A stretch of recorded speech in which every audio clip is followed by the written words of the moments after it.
Baik, saya ulangi teman-teman di dalam slide yang sudah dihasilkan teman-teman di pertemuan yang lalu. Dari hasil diskusi, saya ingin memberikan garis besarnya saja tentang apa yang sudah dihasilkan teman-teman sesuai dengan referensi yang saya berikan. Jadi slide dari kelompok 1 itu menekankan pada pentingnya ANACOVA dan apa itu ANACOVA. Ya, di sini pelibatan variabel yang tidak hanya menggunakan variabel bebas dan variabel terikat, tetapi ada yang kita sebut sebagai kovariat. Kemudian di dalam penelitian itu salah satu cirinya adalah adanya pengendalian, ya terutama penelitian eksperimen. Nah, pengendalian itu bisa dilakukan secara manual dan secara statistik. Dan ANACOVA itu melayani pengendalian secara statistik. Itu kemudian yang berikutnya dari kelompok 2 itu tentang variabel yang terlibat di dalam ANACOVA itu bukan hanya variabel bebas dan variabel terikat, tetapi juga adanya kovariat. Nah, fungsi dari kovariat ini adalah untuk melihat bahwa tidak hanya semata-mata perlakuan yang bisa menyebabkan terjadinya perbedaan pada variabel terikat, gitu ya. Itu kemudian pada ANACOVA kita menggunakan nilai F atau nilai Fisher, di mana distribusi dari nilai Fisher itu harus memenuhi asumsi sebagaimana pada statistik parametrik, yaitu adanya normalitas dan homogenitas. Ya. Kemudian tadi sudah tentang kovariat ya, sebagai bentuk kontrol statistik kita di dalam penelitian eksperimen atau kuasi eksperimen. Kemudian di situ kehadiran kovariat itu memiliki fungsi sebagaimana yang sudah diuraikan oleh kelompok 3. Satu sebagai kontrol, kemudian mengurangi terjadinya kesalahan dalam pelaksanaan penelitian dan seterusnya. Kemudian saya lanjutkan di kelompok 4. Ya, ini skema variasi partisi di dalam ANACOVA. Variasi di dalam atau varian di dalam sel, varian di dalam kovariat, kemudian varian karena adanya perlakuan percobaan. Jadi ketika kita melakukan analisis dengan menggunakan ANACOVA, di masing-masing kelompok itu bisa kita lakukan analisis ya, adanya varian di dalam sel. Kemudian bisa juga akibat adanya kovariat, ya, varian yang terjadi karena adanya kovariat. Kemudian yang jelas adalah varian karena adanya perlakuan percobaan. Nah, kalau di dalam ANACOVA satu jalan, jadi ANACOVA itu bisa seperti ANOVA, ada ANACOVA satu jalan dan ada ANACOVA dua jalan gitu. Kalau pada ANACOVA satu jalan bisa jadi varian di dalam sel itu sama dengan varian yang terjadi karena perlakuan percobaan. Ya. Kemudian ini hipotesis nul dan hipotesis alternatifnya. Ya, di situ menggunakan mu1 sama dengan mu2 dan seterusnya sama dengan mu-k. Artinya bahwa rata dari setiap perlakuan itu sama, artinya tidak ada perbedaan. Kemudian H1-nya itu jika minimal ada satu rata yang berbeda. Ya, itu berarti H0-nya ditolak, ya, H1-nya diterima. Kemudian tabel simpulan ANOVA, ANACOVA itu bisa kita maknai sebagaimana kita memaknai pada analisis varian. Kemudian ini cara membaca dari output tabel ANACOVA. Ya, tadi kita sebut adanya beberapa varian. Ini yang disebut dengan varian yang diakibatkan oleh adanya kovariat. Kemudian ini di dalam sel dan ini adalah perlakuan. Kemudian ini penggunaan SPSS pada ANCOVA, contohnya. Kemudian asumsi tadi sudah kita sebutkan, ya, bahwa ada beberapa asumsi yang harus dipenuhi di dalam analisis kovarian atau ANCOVA, yaitu adanya normalitas, homogenitas, kemudian juga linearitas antara kovariat dengan variabel terikatnya. Itu kemudian kelompok 6 ini masih berbicara tentang asumsi juga. Jadi asumsi yang harus dipenuhi di dalam melakukan uji hipotesis dengan menggunakan ANACOVA. Ya, ada asumsi 1, 2, 3, dan kemudian di kelompok 7 ini interpretasi dari hasil analisis dengan menggunakan ANACOVA. Ya, jadi nanti akan kita lakukan berlatih dengan menggunakan data yang sudah teman-teman punya. Oke, kemudian kelompok 8 ini tentang R family. Ya, R itu sebagaimana yang sudah kita pelajari, ya, itu adalah kekuatan hubungan. Ya. Oke, saya kira itu sekedar mengulas sebentar dari apa yang sudah teman-teman hasilkan dari slide yang dihasilkan pada minggu yang lalu.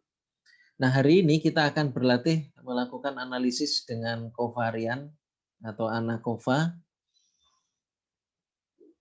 Ini saya kebetulan sudah punya contoh data, mudah-mudahan nanti datanya bagus. Ya.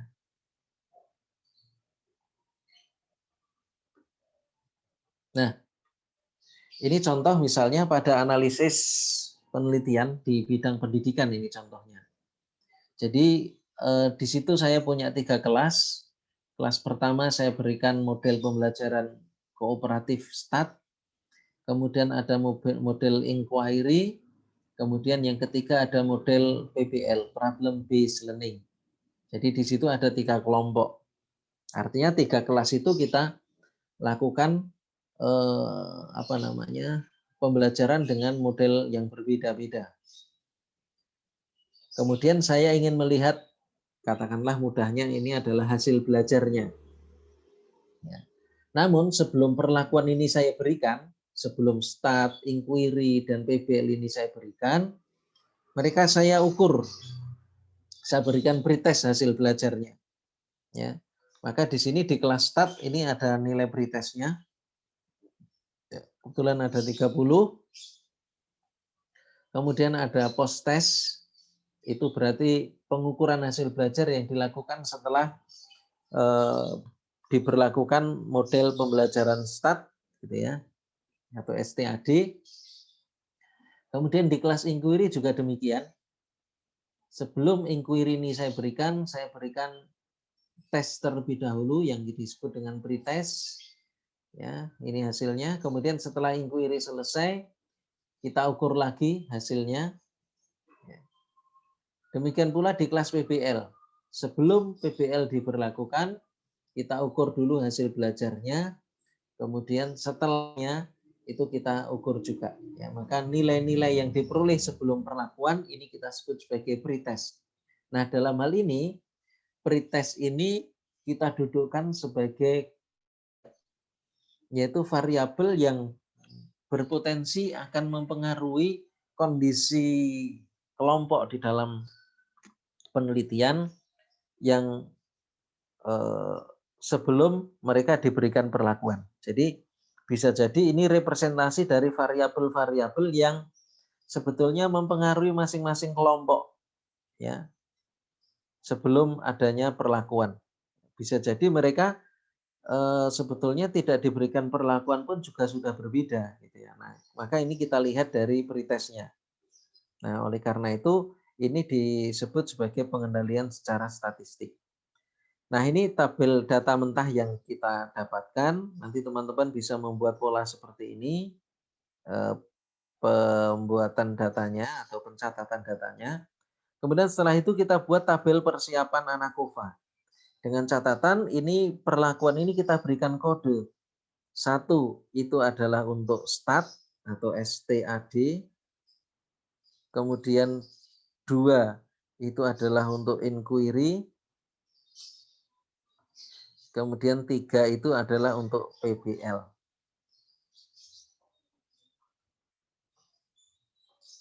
Ya, artinya kode untuk apa namanya perlakuan yang kita berikan. 1 stat, 2 inquiry, 3 PBL. Nah, ini kita gunakan sebagai dasar kita untuk membuat tabel persiapan ANAKOFA. Nah, kemudian saya buatkan tabel persiapan ANAKOFA seperti ini. Jadi ini ada nilai pretest, kemudian ada posttest, kemudian ini adalah model pembelajarannya.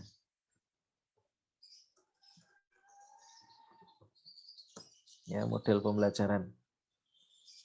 Tadi 1 itu adalah untuk STAD, kemudian 2 itu adalah untuk inquiry, 3 adalah untuk PBL. Nah, datanya ini kita tinggal copy saja dari sini. Ini di copy, pretest dan posttestnya 1 sampai 30. Ya, kemudian kita paste di sini. Kemudian kita berikan kode 1 semua sampai kemudian 30 ulangan. Ya. Dan seterusnya. Berikutnya kita berikan kode 2 untuk inquiry, kemudian datanya kita kopas dari sini. Dari punyanya perlakuan inquiry 60, 60, 60, 70 ini ya. Ini kemudian kita kopas di sini 60, 60, 60, 70 dan seterusnya sampai kemudian data terakhir dari ulangan terakhir yang ada pada kelompok perlakuan PBL. Nah, kemudian setelah itu kita buka SPSS. Ya, jangan lupa ini supaya singkat, ini sudah saya siapkan teman-teman. Jadi kita berikan kode misalnya X1, X2, Y. Ini contoh saja ya. Nanti bisa menggunakan notasi yang lain. X1 itu adalah model. Ini berarti datanya numerik. Kemudian ini labelnya adalah model. Kemudian ini value-nya. Ini berarti kita berikan 1 untuk start, 2 inquiry, 3 PBL. Ya. Kemudian untuk X2 itu adalah pretestnya, kemudian Y-nya adalah posttest. Ya, ini tanpa values ya, karena ini bukan data nominal. Jangan lupa di measure, teman-teman jangan sampai lupa ketika menyiapkan data ANAKOFA. Jadi ini nominalnya, ini data nominal. Kemudian ini data skill ya, pada variabel X2, Y juga skill ya. Covariatnya itu adalah data skill atau data continue, kemudian variabel terikatnya juga demikian. Nah, kemudian ini tadi sudah kita kopas datanya. Ya, caranya ya tinggal kopas dari Excel ini tadi yang sudah kita siapkan pada sheet tabel persiapan ANAKOFA. Kita copy saja dari sini, kemudian kita kopas, masukkan di sini. Ya, baik. Nah, itulah caranya kita menyiapkan analisis ANAKOFA dengan menggunakan SPSS. Kemudian kita simpan. Baik, nah sekarang kita lihat bagaimana menganalisisnya. Kita siapkan tempat analisis yang baru, new output. Ya, new output. Nah, teman-teman, yang wajib dipenuhi adalah normalitas. Pada data yang mana kita lakukan normalitas atau lakukan uji normalitas? Tadi di sini kita punya variabel X2 dan variabel Y. Ya, variabel X2 dan Y gitu ya. Nah, di setiap kelompok ini harus kita uji normalitasnya. Jadi contoh misalnya yang berkode 1 ini berarti ada pretest dari kelompok yang kita berikan perlakuan STAD, ini kita uji normalitasnya, posttestnya juga kita uji normalitasnya. Demikian pula yang inquiry, pretestnya kita berikan, kita uji normalitasnya, posttestnya juga demikian. Maka cara analisisnya bagaimana? Sama seperti yang kita lakukan sebelumnya. analyze. Cuma ini sedikit berbeda dengan apa yang sudah pernah kita lakukan ya. Kemarin pada saat kita regresi, yang kita uji normalitas itu adalah residualnya, yang ini adalah data yang kita miliki. Ya, caranya bagaimana? Yaitu analyze, kemudian descriptive statistik, kemudian explore. Nah, teman-teman di sini aslinya ini tadi kan ada di luar gitu ya, sebelum kita masukkan. Nah, ini tadinya ada di luar. Nah, yang akan kita uji normalitas itu baik pretest maupun post-testnya. Maka yang menjadi dependent list itu adalah pretest dan post-test. Ini kita masukkan sebagai dependent list.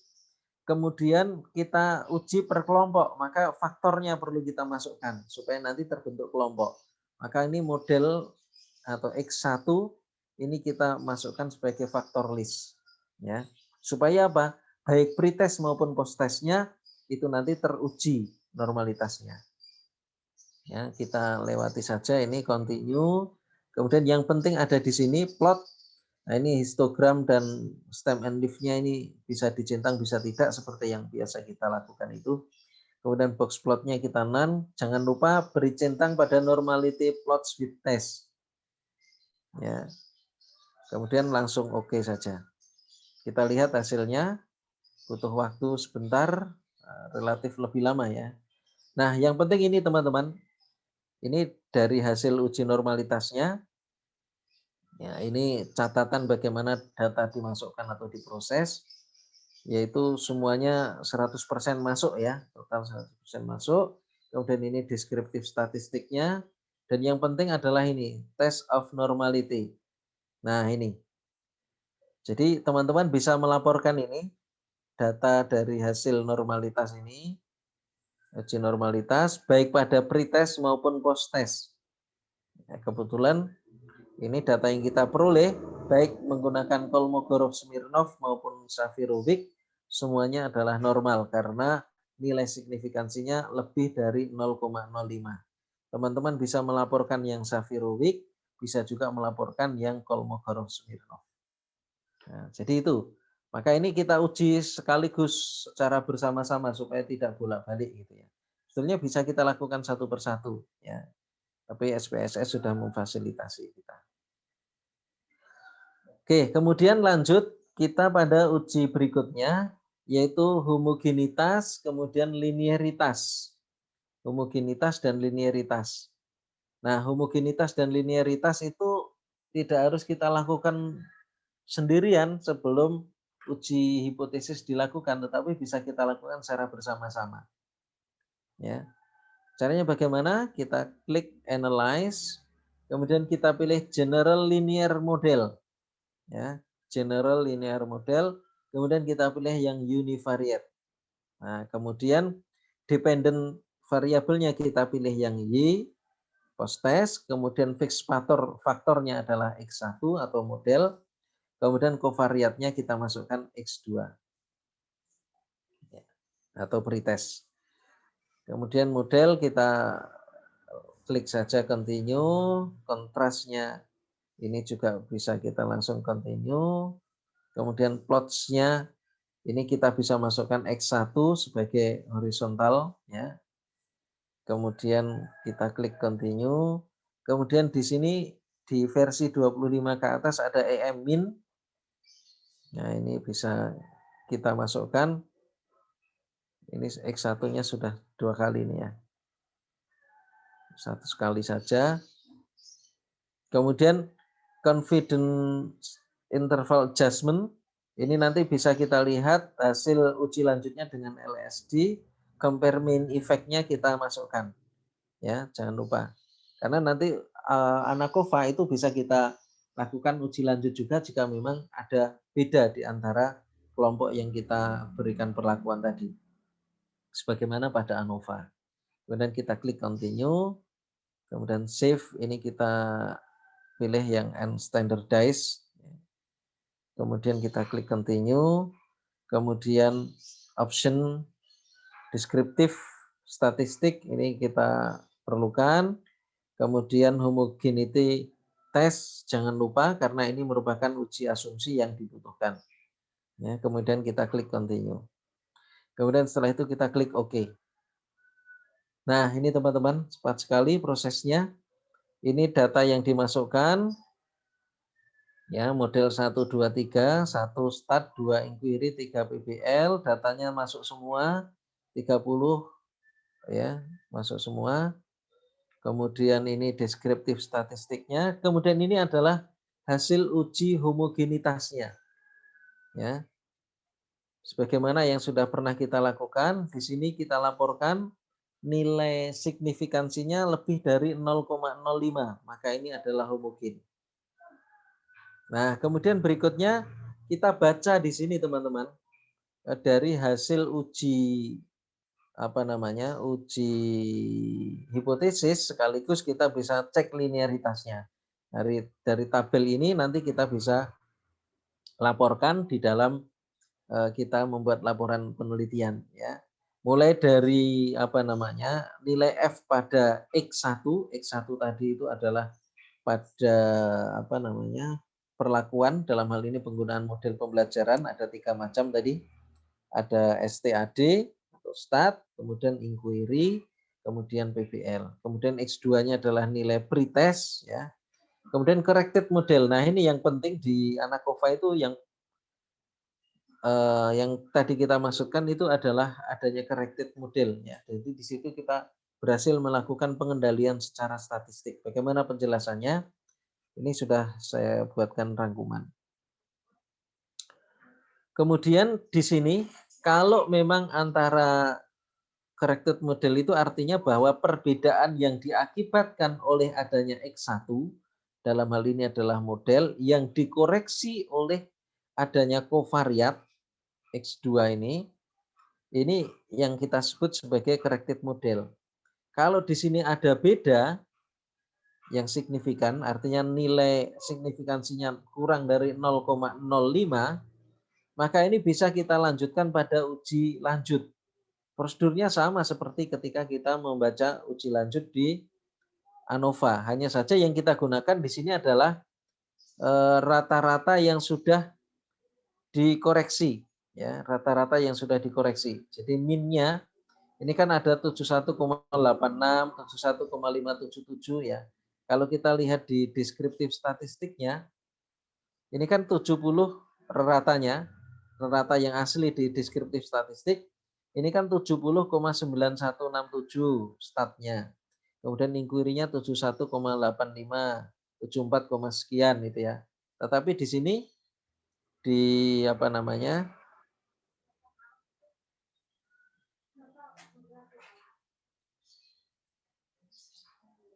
Nah, ini kan beda. Jadi ini rata yang sudah dikoreksi. Jadi nanti kita urutkan sama seperti ketika kita membuat tabel notasi LSD, ya, yang dulu pernah kita lakukan di ANOVA. Ya, hanya saja yang kita gunakan bukan min yang di atas tapi min yang ada di bawah yang merupakan hasil koreksi dari covariat. Ya, jadi ini statnya 71, sekian, inquiry-nya 71, sekian, PBL-nya 74, sekian, ya. Nah, nanti kita baca sama seperti ketika kita membaca hasil uji lanjut pada ANOVA yang dulu pernah kita lakukan. Ya, cara membacanya sama. Ini mean difference-nya berapa, kemudian dilihat apakah ada tanda bintang atau tidak. Nah, konfirmasinya bisa kita lihat pada nilai signifikansi. Kemudian nanti kita buat tabel laporan hasil uji lanjutnya. Nah, kemudian bagaimana kita melaporkan? Nah, tadi sudah saya buatkan rangkuman. Sama seperti yang kita lakukan sebelumnya, mulai dari uji prasyarat dulu, yaitu dari uji normalitas. Nah, ini berdasarkan hasil uji normalitas pada baik pretest maupun post-test, ini pretest, ini post-test, ketiga macam kelompok, STAD, inquiry, PBL. Dalam hal ini saya melaporkan contohnya misalnya menggunakan Safirovic, gitu ya. Semua sampel diperoleh nilai signifikansi P lebih dari 0,05. Ini kan lebih dari 0,05. Sehingga sampel dinyatakan terdistribusi secara normal atau berdistribusi normal. Itu cara melaporkannya. Kemudian uji homogenitasnya tadi sudah kita peroleh nilai Leven statistiknya. Kita kopas saja di laporan kita. Kemudian kita laporkan berdasarkan hasil uji homogenitas dengan Levens diperoleh nilai signifikansi ini 0,814 ini P lebih dari 0,05 sehingga varian post test pada semua kelompok dinyatakan homogen ya, baik itu pada STAD, inquiry maupun PBL itu berarti variansinya homogen. Kemudian yang kedua linearitasnya. Nah, untuk linearitas kita baca dari hasil pengujian hipotesis. Ya, bagaimana? Nah, ini kita kopas di sini. Saya kecilkan saja supaya kelihatan. Nah, hasil pengujian post test sebagai covariat, post test itu kan X2 ya. Dengan mengabaikan pengaruh model pembelajaran terhadap post test. Ya, ini model ya. Keterampilan dalam hal ini berarti bukan keterampilan berkomunikasi ya, post test gitu saja ya.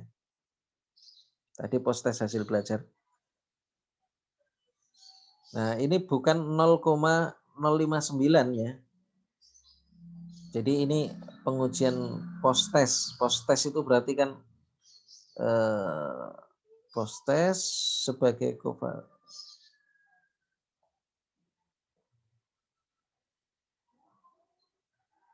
Nah, model pembelajaran post test nilai P 0,059.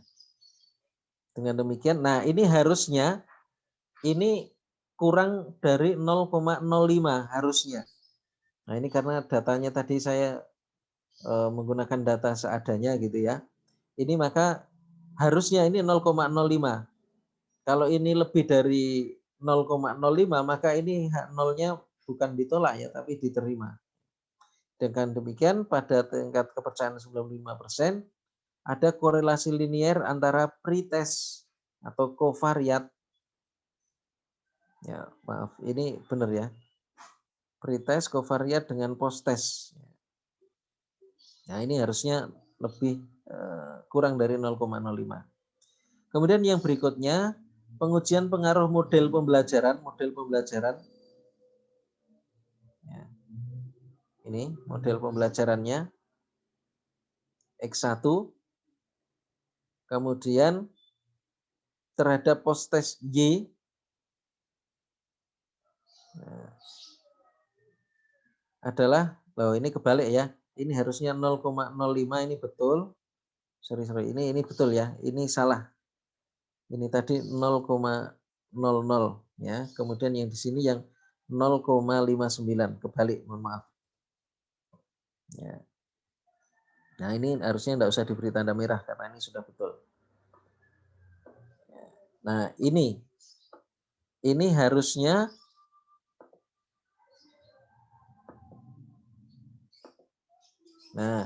ini yang benar bahwa pengujian pengaruh model pembelajaran dengan menghilangkan pengaruh pretest terhadap post test itu ternyata sebetulnya tidak ada beda karena ini lebih dari 0,05.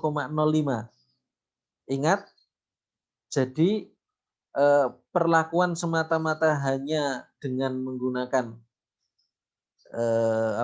model pembelajaran saja, nilai signifikansinya 0,059. Ini berarti kan lebih dari 0,05.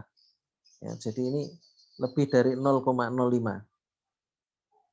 Maka hak 0 ini diterima. Maka disimpulkan bahwa pada taraf kepercayaan 95% ini tidak ada perbedaan. Ya, jadi ternyata semata-mata perlakuan saja tidak ada perbedaan post test antara STAD, inquiry, dan PBL. Karena ini nilainya lebih dari 0,05. Apakah berhenti sampai di sini? Tidak, ya. Jadi ini kehebatannya atau kelebihannya ANAKOVA. Jadi kalau perlakuan saja ternyata tidak menyebabkan adanya perbedaan. Tetapi interaksi antara perlakuan dengan pretest, dengan covariatnya, itu yang kemudian kita sebut sebagai corrected model. Nah, di sini. Nilai signifikansi saya view kemudian split saja ya, supaya kelihatan tabelnya.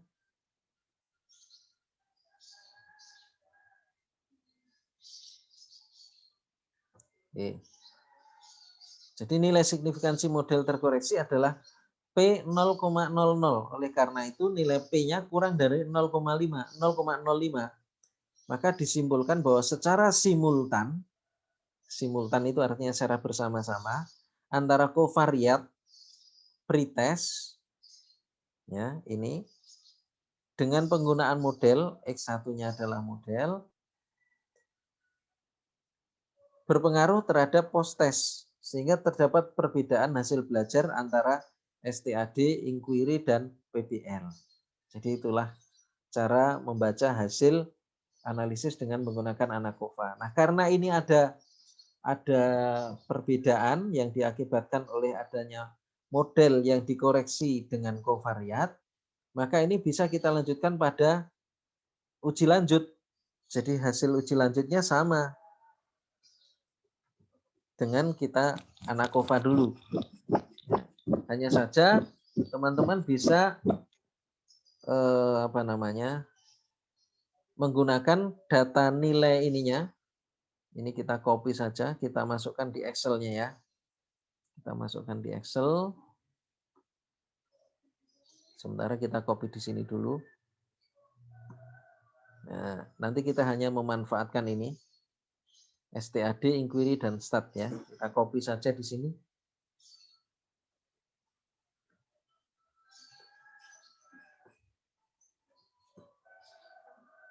Kemudian nanti kita notasi LSD-nya.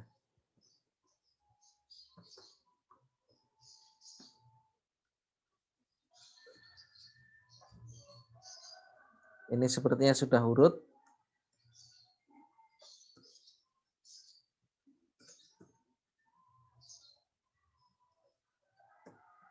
Tujuh 71,086, 71,557.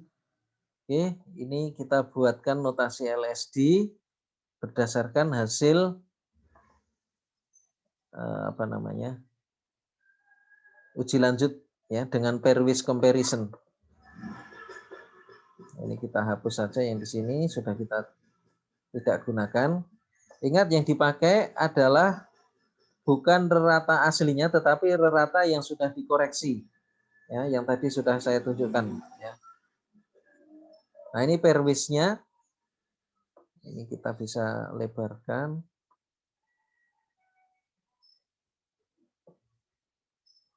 Ya, sekarang antara STAD dengan inquiry.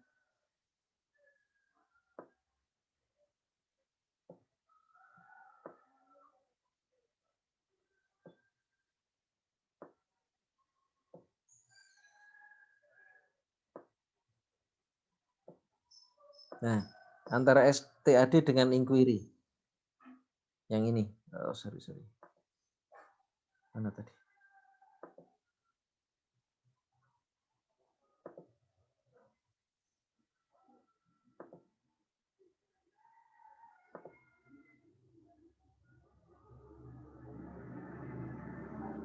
Nah, ini ya. STAD dengan inquiry. Ini mean difference-nya tidak ada tanda bintangnya. Berarti kita mulai dulu dari STAD, ini kita berikan notasi A. Ya, kemudian STAD dengan inquiry. Ternyata tidak ada tanda bintangnya pada mean difference-nya. Kemudian kita konfirmasi dengan nilai signifikansi yang lebih dari 0,05. Berarti memang inquiry dengan STAD itu tidak berbeda, maka ini punya notasi yang sama. Kemudian STAD dengan PBL, nah ini ada tanda bintangnya. Kita konfirmasi nilai signifikansinya juga kurang dari 0,05. Berarti ini harus punya notasi yang berbeda. B. Nah, sekarang kita konfirmasi. antara inquiry dengan PBL. Inquiry dengan PBL. Inquiry dengan PBL. Ini tidak ada tanda bintangnya. Ya. Ini ya. Inquiry dengan PBL. Jadi inquiry dengan PBL ini tidak ada tanda bintangnya. Artinya sebetulnya antara inquiry dengan PBL itu tidak berbeda. Nah, kalau tidak berbeda dari dari tanda bintangnya kita konfirmasi di sini nilai signifikansinya. Ternyata ini memang lebih dari 0,05 antara inquiry dengan PBL itu sebetulnya tidak berbeda. Maka ini kita berikan notasi B juga. Sorry.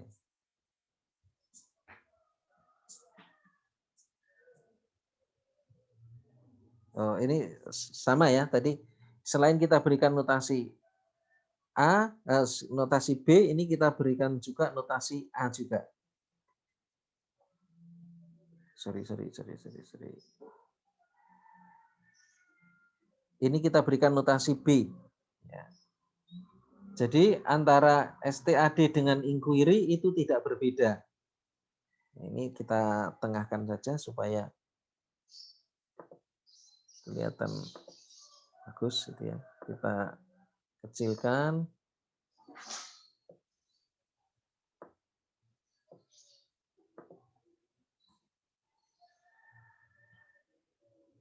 Oke, ini kita lebarkan saja ya supaya lebih jelas. Kemudian kita berikan border di mana? Oh, ini ya. Nah, ini kita besarkan supaya lebih jelas lagi. Jadi kasus kita pada penelitian kali ini antara STAD dengan inquiry itu tidak berbeda, maka dia punya notasi yang sama. Tetapi antara STAD dengan PBL dia berbeda, maka STAD punya notasi A, PBL punya notasi B. Nah, sekarang kalau inquiry dengan PBL dicek ternyata antara inquiry dengan PBL itu tidak berbeda. Maka inquiry punya notasi B, PBL juga punya notasi B. Yang artinya bahwa inquiry dan PBL itu sebetulnya sama. Ya. Maka kalau dibuat simpulan secara umum yang paling baik adalah PBL karena ini berbeda dengan yang paling rendah gitu ya. Kemudian memiliki persamaan dengan yang inquiry. Itu nanti melaporkannya mungkin teman-teman bisa susun sebagaimana yang dulu pernah kita lakukan di ANOVA. Saya kira itu dulu teman-teman. Barangkali ada yang mau didiskusikan, silahkan.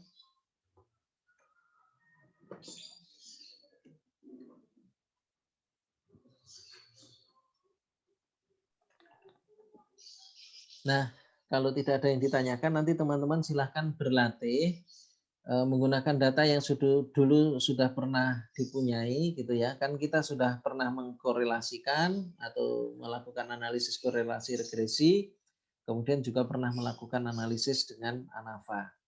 Nah, nanti datanya bisa dimanfaatkan, mana yang kita dudukkan sebagai covariat. Ya, kalau tadi pada contoh kita ini adalah pretest sebagai covariat, kemudian post-testnya itu sebagai variabel terikat. Ya, kemudian perlakuannya tadi pada contoh kita itu adalah dengan menggunakan model pembelajaran yang berbeda antara STAD, inquiry, dan PBL. Begitu, ada yang mau ditanyakan teman-teman? Jangan lupa presensi OCW ya.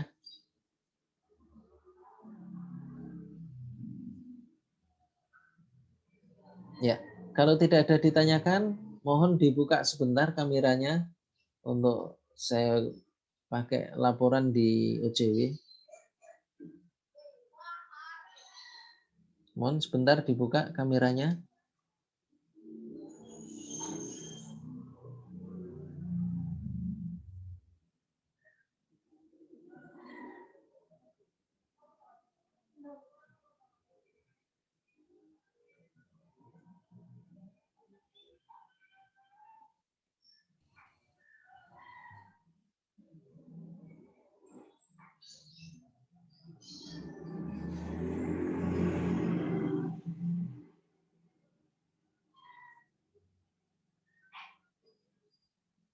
Ya, masih ada beberapa yang belum terbuka.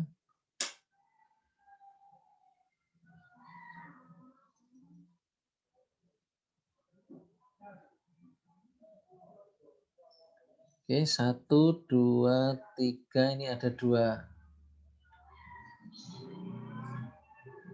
ini ya, dua apa namanya, dua layar. 1, 2, 3, ini baru layar pertama.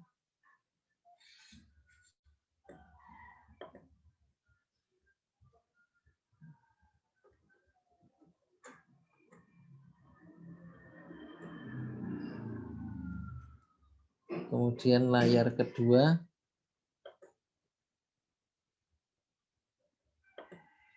1, 2, 3.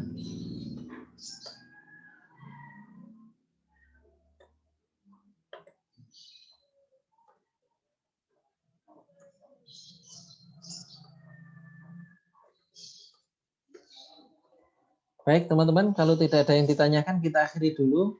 Kita minta teman-teman untuk berlatih melakukan analisis. Saya tunggu hasilnya di Sepada ya. Oke, jangan lupa presensi di OJW. Untuk sesi sinkronus kita akhiri dulu. Assalamualaikum warahmatullahi wabarakatuh. Waalaikumsalam warahmatullahi wabarakatuh. Terima kasih, Pak. Oke, sama-sama. Selamat berlatih ya.